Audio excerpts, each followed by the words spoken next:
இட்லி எப்பா இட்லி போட்ட சமான எவ்வளவு பெரிய பூகம் வந்தாலும் சரிடா நீ ஒரு ஆள் எஸ்கேப் ஆயிருப்பா. வெல்கம் டு ஐரெக்ட் சேனல். எங்களோட வீடியோஸ் உங்களுக்கு பிடிச்சிருந்ததுன்னா லைக் பண்ணுங்க, கமெண்ட் பண்ணுங்க, ஷேர் பண்ணுங்க, மறக்காம சப்ஸ்கிரைப் பண்ணுங்க. ஓகே, என்ன வீடியோ நாட் டுடே சேனல் நம்ம ப்ரொடியூஸ் பண்ண வீடியோ பார்க்கலாம். டாடி அவர்களே, துணை டாடி அவர்களே, நாங்கள் தமிழக வெற்றி கழகத்தை இடைத்தேர்தல்களில் ஆதரிப்போம், தாவேக்காவை ஆதரிப்போம்.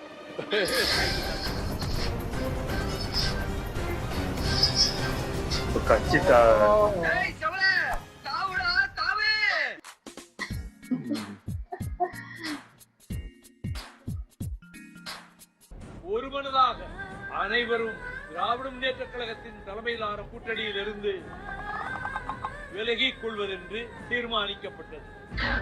ஒன்றும் புத்தகத்துல வருஷம் எல்லாம் போயிட்டு இருக்கிறதுனால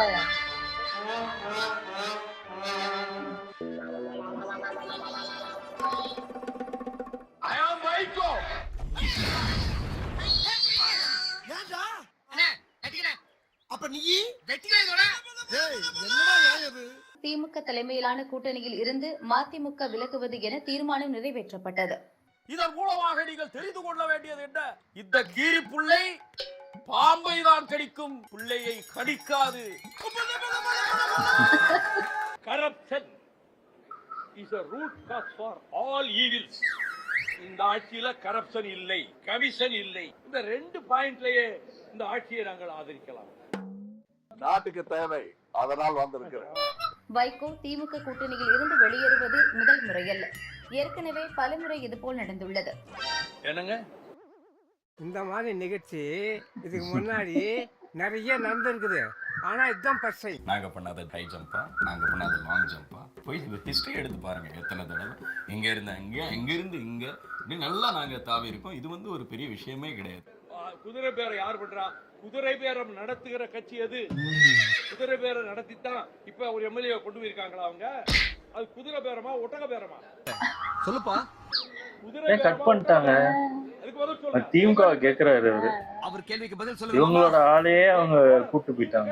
இவங்க எம்எல்ஏ செந்தில் செல்வனை கொண்டு போயிருக்காங்களே, இது குதிரை பேரமா ஒட்டக பேரமா? இது குதிரை பேரமா ஒட்டக பேரமா? பாதியா பார்க்கும்போது டிவிக்கே சொல்ற மாதிரி இருக்குல்ல. கேட்டியா அந்த கேள்வி? நீ அவங்க கிட்ட கேட்டியா? கேட்கவே இல்ல. அவங்கள்ட்ட கேட்டியா? அப்ப அந்த பத்திரிகையில இருந்தப்ப நீ இந்த கேள்வி கேட்ப, இந்த பத்திரிகையில இருந்தபடி அந்த கேள்வி கேட்டிருப்பியாடா?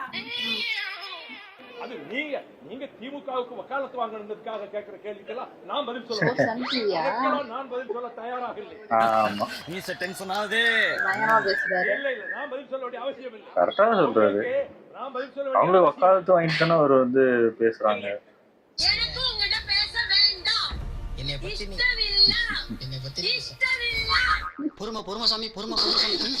நாங்கள் மறுத்தோம், நிர்பந்திக்கப்பட்டோம். மற்ற கட்சிகளுக்கெல்லாம் அந்த நிர்பந்தம் இல்ல.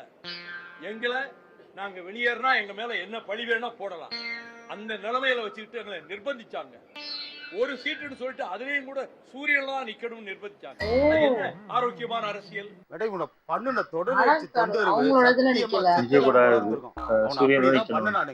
எதுக்காக நிர்பந்திக்கணும்? மற்ற கட்சிகள் எல்லாம் நிர்பந்திக்கலையே. நான் உனக்கு என்ன அவ்வளவு சிறுத்தைகள் அவங்க சின்னத்துல போட்டி போட்டாங்க, முஸ்லீமுக்கு அவங்க சின்னத்துல போட்டி போட்டாங்க, கம்யூனிஸ்டுகள் போட்டி போட்டாங்க. நாங்க ஏதாவது தனி சின்னத்துல நிக்கிறோம்னு சொன்னதை ஏற்றுக்கிடவே இல்லையே. நிர்பந்தம் தானே கொடுத்தாங்க. அப்படிப்பட்ட சூழ்நிலையிலே நாங்கள் ஏதாவது வெளியேறி இருந்தால் வைகோவுக்கு இதே வேலைன்னு சொல்லி என் மேல பாய்கிறதுக்கு ஊடகங்களும் பத்திரிகைகளும் தயாரா காத்துக்கிட்டு இருக்காங்க. அதனால அதுக்கு இடம் கொடுக்க வேண்டாம்னு அமைதியா இருந்தேன். சத்தியத்தை கேன்சல் பண்ணி போடுடா, கேன்சல் பண்ணி விடுவேன். அதனால அதுக்கு இடம் கொடுக்க வேண்டாம்னு அமைதியா இருந்தேன். இதை ஏன் எனக்கு நீ முன்னாடியே சொல்லல? அதுக்கு தான் இப்ப பதில் சொன்னேன்ல. ஒரு வார்த்தை சொல்லி இருந்தாலும் எங்களை போட்டு பிராண்டதுக்கு பல பேர் காத்திருக்காங்கல்ல, அதனால பேசாம இருந்தோம். அது மட்டும் இல்ல, மெட்ராஸ்ல முழு உண்மையும் பேசப்படாது. பாதி பொய் பாதி உண்மையை பேசினாதான் வாழ விடுவாங்க. எங்களை சரியாக நடத்தவில்லை. இந்த 4 சீட்டுக்கு ஒத்துக்கிட்டா தான் அடுத்து பேச்சுவார்த்தை. கண்டிஷன் போட்டு நீங்க இதை கையெழுத்து போட்டு தான் ஆகணும். எம்டிஎம்கேனா உங்களுக்கு கிள்ளுக்கிறேன். ஒரு பிச்சைக்கார பயலுக்கு இருக்க மரியாதை கூட எனக்கு இல்ல. இந்த வீட்டுல நான் யாரு நான் யாரு நான் யாரு? மத்தவங்களை எல்லாம் விட்டுருவாங்க, எங்களை மட்டும் தனிமைப்படுத்தி அட்டாக் பண்ணுவாங்க. சின்ன சின்ன பொடி பொடி பசங்களை ஆளு வச்சு அப்படி செட் பண்ணி வச்சு நான் தாக்கம் மேடம். சூர்யாவுக்கு அரசியலுக்கு வரும் எண்ணம் இல்லை என்று அகில இந்திய சூர்யா தலைமை நற்பணி இயக்கம் அறிக்கை வெளியிட்டிருக்கிறது. எதுக்குடா பைட்ல தண்ணி? எதுக்குடா பைட்ல தண்ணி? எதுக்குடா பைட்ல தண்ணி? என்னங்க எனக்கு ஒண்ணுமே புரியல. அதுதானப்பா எனக்கும் புரியல. சமூக வலைதளங்களில் பரவி வரும் வதந்திகளை யாரும் நம்ப வேண்டாம் என்றும் நடிகர் சூர்யாவுக்கு அரசியல் வருவதற்கான எந்தவித எண்ணமும் இல்லை என்று அறிக்கை தெரிவிக்கிறது. கலக்கி விட்டுருக்காங்க. அதான் ரூமர் ஏதாவது கழிச்சுட்டு இருக்கோம்.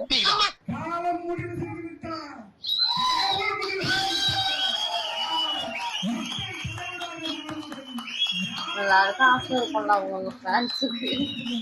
இவர்தான் சும்மா ஏதாவது சூர்யா இருக்கு. அவங்களுக்கு அரசியல் இருக்கணும்ல. தொடர்பாக பேசியிருந்தார் என்பது குறிப்பிடத்தக்கது. பாபா நினைச்சா MLA ticket MP ticket minister ticket உடனே வாங்கி தர முடியும். கொஞ்சம் கால் காட்டு. எதுக்கு? போதும். சரி வாழுங்க. வாழுங்க. ஓகே. எம்எல்ஏக்கள் பர்ச்சேஸை தாவேக்க தொடர்வதாக சூர்யா மட்டும் அடிங்கப்பா.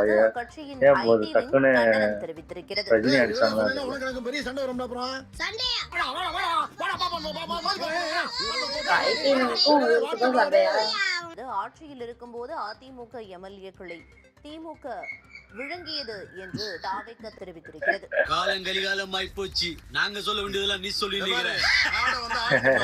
ஆட்சி பறிபோன பின் அதிமுக எம்எல்ஏக்களை விழுங்கி ஏப்பம் விட்ட ஒவ்வாமை நிதி என்று தாவேக்கவின் ஐடி விங் கடுமையாக கண்டனத்தை பதிவு செய்திருக்கிறது. ஒவ்வாமை நிதி என்ன என்னைக்குமே இல்லாத சிலிம்பிக்கமா இருக்கு. அப்ப உங்க கௌரவம் எல்லாம் அப்படித்தானா? ஓஹோ இவர என்னன்னு தெரியலப்பா. கெத்துக்கு பண்ணாரா இல்ல உண்மையே பண்ணாரா? மனிதவளத்துறை அமைச்சர் சரத் அது இல்ல வேற யாராவது குழந்தையின் அவன் ஃப்ரெண்டு போல இருக்கு. மாத்திரையை தண்ணீரில் கலந்து கொடுக்கவே அப்படி செய்தேன். அப்ப அந்த பொண்ணையும் போட்டு விசாரிங்க. அப்போ அதான் தெரியும். இவங்க தான் ஒய்ஃபியா, அது வேறயா, வேற ஏதோ ஒரு பொண்ணு சொல்லிட்டு தப்பான ஒரு வீடியோ வந்து வைரல் பண்ணிட்டு இருக்காங்க. எப்படி நம்புவேன்? நம்ப மாட்டாங்க. எப்படா மாட்டுவீங்க? ஆமா, இப்படி பண்ணா அப்புறம் யாரும் ஏன்னா கண்ணால் பார்ப்பதும் பொய், காதால் கேட்பதும் பொய், தீர விசாரிப்பதே மெய். வேற அடிக்கடி வந்துட்டாங்க. இவரு ஒருத்தர் தவறாக மனிதவள மேலாண்மை துறை அமைச்சர் சரத்குமார் மீது விரைவில் நடவடிக்கை என தகவலானது வெளியாகி இருக்கிறது. வரல. அவங்க நடவடிக்கை எடுத்தோம்னால இவங்க எடுத்துட்டாங்க, இது பண்ணிட்டாங்க, அது பண்ணிட்டாங்கன்னு உள்ள போட்டாங்க. என்ன கணக்கு? ஆமாங்க, அதான் கணக்கு. தமிழக கட்சி கழகத்தின் கட்சி நிறைய நியூஸ் போட்டு இருப்பதாகவும் கூறப்படுகிறது. அவருடைய விளக்கம் ஏற்புடையதாக இல்லாத பட்சத்துல அவருடைய பதவி பறிக்கப்பட இருப்பதாகவும் கூறப்படுகிறது. இருந்தாலும் உங்க 2 பேருக்கு ஒரு சின்ன வேண்டுகோள். அப்பாவிகளை யாரையும் கொண்டு விடாதீங்கப்பா. ஐயோ, அந்த ஆண்டி வேற வந்துருவாளே, இப்ப என்ன பண்றது? நான் பாய்சன் கிடைச்சாலே பாயாசம் மாதிரி குடிப்பேன். பாயாசமே கிடைச்சாலே ஒண்ணும் பண்ண முடியாது. எப்படான்னு இருக்காங்க. இது ஒரு ஆனா இவங்க எல்லாம் யோக்கியெல்லாம் நான் வச்சுக்கேன்ப்பா. இந்த கும்பல்லாம் பாரு, தூய்மை பணியாளர் போராட்டம் போனும்போது எட்டியே பார்க்காதங்க இப்போ வந்து போராட்டம் பண்றாங்க. அதெல்லாம் நம்புற மாதிரியா இருக்கு. அதாவது அவரு உண்மையிலே அது தப்பு பண்ணாருன்னா அதுக்கு ஆக்ஷன் எடுக்கிறது தப்பே கிடையாது. ஆனா இவங்கெல்லாம் ஒரு ஆளுன்னு இவங்க சொல்லிலாம் ஆக்ஷன் எடுக்கிறது எனக்கு தெரிஞ்சு அந்த அளவுக்கு இல்லை. உண்மையிலே அவரு அந்த டைம்ல அப்படி பண்ணியிருந்தாரோ இல்ல அது உண்மையா என்னன்னு தெரியல. அதே மாதிரி அந்த அவங்க கூட ஒரு பொண்ணு உட்காந்துருக்கலாம், அந்த பொண்ணு ஏதாவது சொல்லணும், அப்பதான் தெரியும் அது உண்மையா இல்லையா. ஏன்னா அவங்க அவரும் அந்த இன்னொன்னு ஒரு பொண்ணு தான் இது அந்த வீடியோல இருக்காங்க. வீடியோ யாரோ எடுக்கிறாங்க, அப்போ அந்த வீடியோ எடுத்தது யாரு அதெல்லாம் நமக்கு தெரியாது. ஆமா, அது எப்போ பண்ணது, அது இப்ப வரைக்கும் பிளட்ல இருக்காது. ஆமா ஆமா, அது ஏதாவது தழும்பு கிளம்பு இருக்கலாம் மேபி, இல்லைன்னா ஏதாவது இருக்கும் அது. ஆனா அது நம்மளுக்கு தெரியாதுல்ல, அது எப்போ பண்ணதுங்கிறாங்க. அது ஐபிஎல் மேட்ச்ல எப்படி அதை கொண்டு போவாங்க முதல்ல எனக்கு ஒண்ணு புரியல. ஐபிஎல் மேட்ச் போய் தான் ஒருத்தவங்க அதை பண்ணணும்னு எனக்கு தெரியல. இது ஏதாவது ரூம்ல பண்ணியிருந்தா கூட நீங்க அதுக்கு சொல்லலாம். ஐபிஎல்ல போய் அங்க போய் இது பண்றதுன்னு சொல்றது எனக்கு தெரிஞ்சு ஏதோ விளையாட்டுத்தனமா ஏதோ கிறுக்குத்தனமா பண்ணியிருக்காங்க. அது அவர் என்ன நினைச்சிருப்பாருன்னா, நம்ம என்ன எலெக்ஷன் நிற்போம், எம்எல்ஏ ஆகும், அமைச்சர்லாம் ஆகுமா இல்லை ஜெயிப்போமான்னு கூட அவர் நினைச்சிருக்க மாட்டாரு. இப்படி வந்து இந்த பழைய வீடியோ தூக்கிட்டு போட்டு அடிப்பாங்க. அதுக்கு நம்ம ரொம்ப ஒழுங்கு மாதிரி ஏன் அப்பா இல்ல எனக்கு அதான் ஒண்ணுமே எனக்கு அதாவது இவங்க தப்பே பண்ணிட்டு இருங்க டிவிக்கு தப்பு அவங்க அந்த அமைச்சர் தப்பு பண்ணியிருந்தா அதுக்கு ஆக்ஷன் எடுக்கலைன்னா அதுக்கப்புறம் இருக்கு.